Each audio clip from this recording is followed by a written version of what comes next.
కనుక నచ్చితే ఖచ్చితంగా లైక్ ఇవ్వడం అస్సలు మర్చిపోద్దు. ఎపిసోడ్‌లోకి వెళ్తే మిత్ర లక్ష్మి ఫోటో చూసుకొని ఇక లక్ష్మితో గడిపిన క్షణాలన్నీ కూడా ఫస్ట్ నుంచి ఇప్పుడు దాకా అన్నీ ఇక నెమరు వేసుకుంటూ ఆ ఫోటోని అలా పట్టుకుంటూ ఇక అదే టైంకి లక్ష్మి చేసిన పని గుర్తొస్తుంటుంది. అంటే ప్రవీణ్ విఠల్‌కి సైన్ చేసి డాక్యుమెంట్స్ మీద ఇక షేర్స్ అని ఇచ్చేయడం అదంతా గుర్తొస్తూ ఉంటుంది. ఇక కోపంతోని ఒక్కసారిగా ఫోటోని విసిరికొట్టి నమ్మక ద్రోహి అని చెప్పి గట్టిగా అరుస్తూ ఉంటాడు. ఇక అదే టైంకి మనీషా దేవి అని అందరూ వస్తారు. ఇక అందరూ షాక్‌గా అలా చూస్తూ ఉంటారు మిత్రని. వెంటనే అరవింద్ర, మిత్ర ఏం చేస్తున్నావురా నువ్వు అని చెప్పి అనగానే, నా జీవితంలో ఎప్పుడు కూడా చూడకూడదు, నేను మళ్ళీ చూడకూడదు అనుకున్న ఈ ఫోటోని మళ్ళీ ఎందుకు మామ్ ఇలా బయటికి తీసుకొచ్చి నా మైండ్ అంతా చెడగొడుతున్నారు అని చెప్పి అనగానే అప్పుడు అరవింద అంటుంది, నీ జీవితంలో ఎప్పుడూ నువ్వు కూడా మర్చిపోలేని క్షణాలు రా, మర్చిపోకూడని క్షణాలు అవి,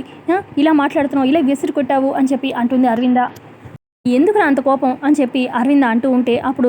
మిత్ర ఇలా అంటాడు, అసలు ఆ చేదు జ్ఞాపకాలని తలుచుకుంటూ ఉంటే నాకు మళ్ళీ మళ్ళీ గుర్తొస్తూ ఉంటే నా రక్తం అసలు ఎంత ఇదిగా ఉడికిపోతుంది, నేను అలాంటివి చూడాలనుకోవట్లేదు మామ్ అని చెప్పి అంటాడు మిత్ర. అరవింద అంటుంది, నీకు మాత్రం అవి చేదు జ్ఞాపకాలేమో, మాకు మాత్రం అవి ఎప్పటికీ మర్చిపోలేని మధుర అనుభవాలు అని చెప్పి చెప్తుంది అరవింద. నువ్వు నీ భార్యని ద్వేషిస్తున్నావేమో, మేము మా కోడల్ని ఇంకా ప్రేమిస్తూనే ఉన్నాము అని చెప్పి అరవింద అంటూ ఉంటే అప్పుడు మిత్ర, ఓ అయితే మీకు కొడుకు కన్నా కోడలే ఎక్కువైందనమాట, కోడలే ప్రేమిస్తున్నారనమాట, కోడలే కావాలన్నమాట మీకు అని చెప్పి మిత్ర అంటూ ఉంటే అప్పుడు అరవింద అంటుంది, కొడుకుతో పాటు కోడలు కూడా ముఖ్యమే, ఇద్దరిని ప్రేమిస్తున్నామని చెప్పాలనుకుంటున్నాము అని అరవింద అంటుంది. అంటాడు, నేను ఎవరినైతే ద్వేషిస్తున్నానో మీరు వాళ్ళనే ఆరాధిస్తున్నారు కదా,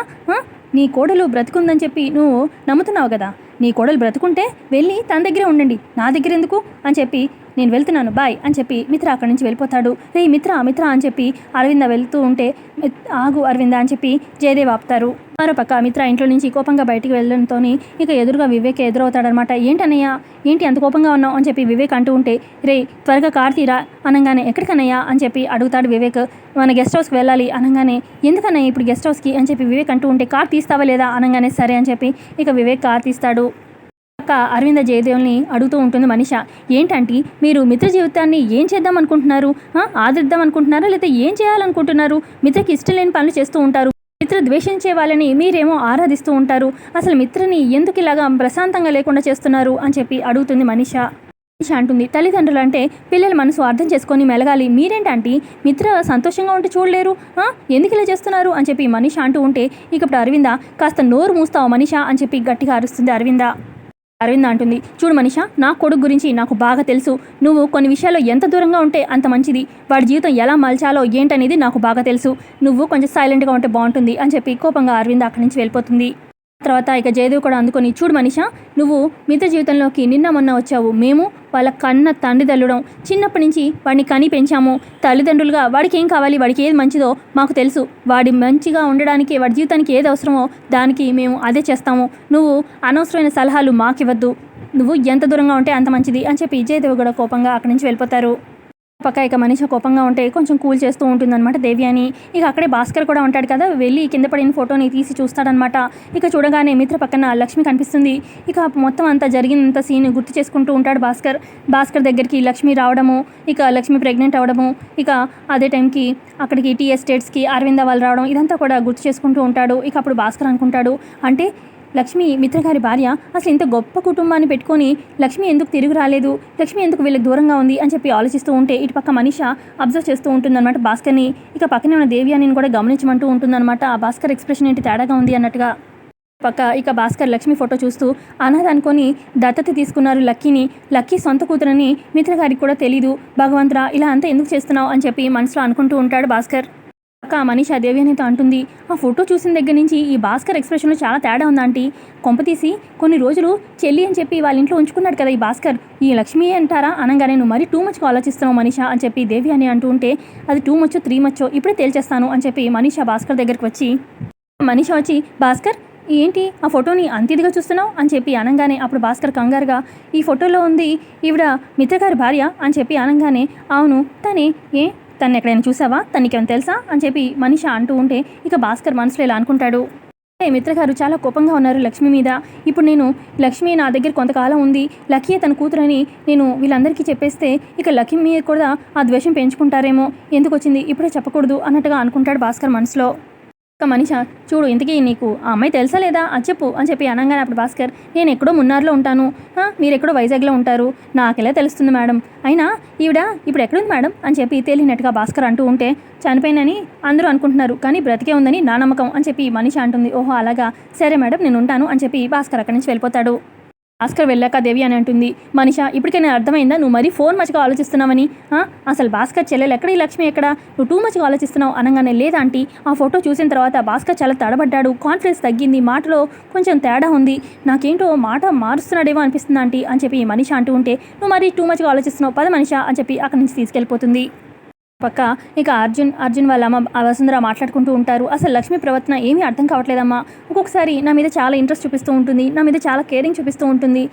ఒక్కొక్కసారి ఇంట్రెస్ట్ ఉన్నట్టుగానే ఉంటుంది కానీ ఒక్కొక్కసారి మరి దూరం చేసినట్టుగా మాట్లాడుతుంది, అసలు తనకి నాకు మధ్యలో ఏం రిలేషన్ ఉందో దానికి ఏం పేరు పెట్టాలో కూడా నాకు అర్థం కావట్లేదు. ఇప్పుడు వాళ్ళ అమ్మ వసుంధర అంటుంది, అది స్నేహమో ప్రేమో మనం ఖచ్చితంగా తెలుసుకునేదాకా దానికి ఒక పేరు పెట్టలేం నాన్న అనగానే నువ్వు చెప్పింది నిజమేనమ్మా, ఈరోజు ఖచ్చితంగా నా మీద ఏం అభిప్రాయం ఉందో లక్ష్మికి కనుక్కుంటాను అని చెప్పి అర్జున్ అంటాడు.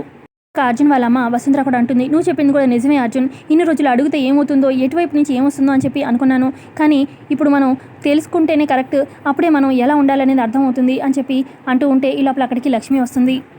లక్ష్మి వాళ్ళని చూసి లోపలికి వెళ్తూ ఉంటే లక్ష్మి ఒక నిమిషం నీతో మాట్లాడాలి అనగానే ఏ విషయం గురించి అని చెప్పి లక్ష్మి అంటుంది, చాలా విషయాల్లో క్లారిటీ కావాలి, నువ్వు ఎదుర్కొంటున్న సమస్యలకి ఒక ముగింపు రావాలి,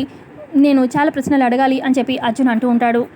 అర్జున్ చెప్తాడు లక్ష్మితోని, ఇంతకాలం నీకు ధైర్యంగా నీకు అండగా ఉన్నాను, ఇక నేను ఇంకొంచెం ఒక ముందడుగు వేయాలనుకుంటున్నాను అని చెప్పి అర్జున్ అంటూ ఉంటే ఇటుపక్క లక్ష్మి, నేను కూడా మీకు నా గతం గురించి చెప్పాలనుకుంటున్నాను, మీతో ఇన్ని రోజులు ఉన్నాను, ఇంకా చెప్పడం నా గతం గురించి చెప్పకుండా దాయడం అనేది కరెక్ట్ కాదనిపిస్తుంది, నా గతం గురించి చెప్పేస్తాను మీకు అని చెప్పి లక్ష్మి అంటుంది. నా గతం ఏంటంటే అని చెప్పి లక్ష్మి చెప్పబోతున్న టైంకి లక్ష్మికి ఫోన్ కాల్ రావడంతో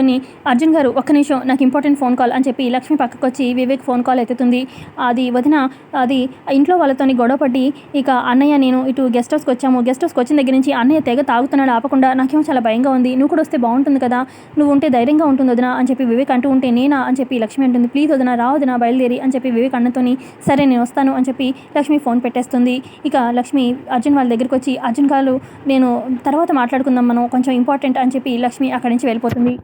లక్ష్మి వెళ్ళంగానే అర్జున్ అంటాడు వాళ్ళ అమ్మతో, చూసావమ్మా మనం ఇక్కడ ఎంత ముఖ్యమైన విషయం మాట్లాడాలనుకుంటున్నామో లక్ష్మికి తెలుసు, అయినా కూడా ఏదో ఇంపార్టెంట్ పని ఉన్నట్టు మనల్ని అవాయిడ్ చేసి వెళ్ళిపోయింది, ఏమనుకోవాలమ్మా అని చెప్పి అర్జున్ అంటూ ఉంటే అది కాదు నాన్న, నువ్వు లక్ష్మిని తప్పుగా అర్థం చేసుకోకు, తను అట్లీస్ట్ ఇప్పటికైనా తన గతం గురించి చెప్పాలనుకుంటుంది కదా, దానికి సంతోషించు అని చెప్పి అన్నంతో ఇక అర్జున్ అనుకుంటాడు, ఇలా కాదు లక్ష్మిని మనం ఫాలో అయితే కానీ తన గతం గురించి తన గురించి తెలుసుకోవాలి, నేను ఇప్పుడు లక్ష్మిని ఫాలో అవ్వాలి అని చెప్పి ఇక అర్జున్ కూడా బయలుదేరుతూ ఉంటే నువ్వెక్కడికి నాన్న అని చెప్పి అర్జున్ వాళ్ళ అమ్మంటుంది, ఏం లేదమ్మా ఒక ముఖ్యమైన పని చూసుకొని వస్తాను అని చెప్పి ఇక్కడ అర్జున్ కూడా వెళ్ళిపోతాడు. పక్క మిత్ర తాగుతూ ఉంటే ఇక వివేక్ వచ్చి అన్నయ్య ప్లీజ్ అన్నయ్య ఇప్పటికే ఎక్కువైందన్నయ్య ప్లీజ్ అన్నయ్య వద్దన్నయ్య అని చెప్పి వివేక్ అంటూ ఉంటే ఎక్కువైతే ఏమైందిరా, ఏమైంది ప్రాణం పొద్దా ఏంటి, అసలు నేను బ్రతకడం ఆ దేవుడికి ఇష్టం లేదు, అందుకే గండాల మీద గండాలు పెట్టాడు, మళ్ళీ ఆ గండాలు తప్పించడానికి లక్ష్మి అనే క్యారెక్టర్ని నా జీవితంలోకి పంపించాడు, పోనీ పంపించిన వాడు ఉంచాడా, మళ్ళీ నాకు దూరం చేసేశాడు, లక్ష్మి మోసం చేసేలా చేశాడా దేవుడు, అసలు ఇంత దారుణమైన పరిస్థితులు ఎదుర్కొనేలా చేశాడా దేవుడు, దీనికన్నా చావడం బెస్ట్, నేను తాగి చచ్చిపోతాను అని చెప్పి మిత్ర తాగుతూ ఉంటాడు.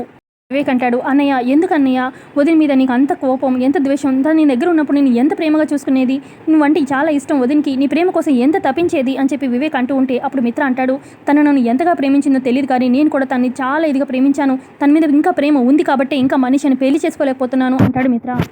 వివేక్ అంటాడు, అంత ప్రేమ పెట్టుకొని పైకి ఎందుకు ఇంత ద్వేషం నటిస్తావన్నయ్య అనగానే తను చాలా మంచిది అమాయకంగా ఉంటుంది, తనకేం తెలియదు అని చెప్పి మీరేమో మోస్తూ ఉన్నారు, తను ఏం చేసిందో అంతా చూశారుగా అని చెప్పి అంటాడు మిత్ర. అప్పుడు వివేక్ అంటాడు, అసలు ఏం జరిగిందో తెలుసుకోవచ్చు కదా దీని గురించి అని అంటాడు వివేక్. మిత్ర అంటాడు, అంత ప్రేమించాను లక్ష్మిని కానీ ఏం చేసింది, కుటుంబాన్ని రోడ్డుకి ఇచ్చింది, అలాంటి దాన్ని ద్వేషించాలా ఇంకేమైనా చేయాలా అని చెప్పి అంటూ ఉంటే ఇక ఇటు పక్క వివేక్ అనుకుంటాడు, అన్నయ్యకి వదిన మీద అపారమైన ప్రేమ ఉంది కానీ ఈ అపనమ్మకం వల్ల అంటే ఇలా చేసింది వదినే చేసింది కావాలని అని చెప్పి ఇలాగా ఇక ద్వేషం పెంచుకున్నాడు, ఇప్పుడు వీళ్ళిద్దరు ఒకటే ఏది అని వివేక్ ఆలోచిస్తూ ఉంటాడు.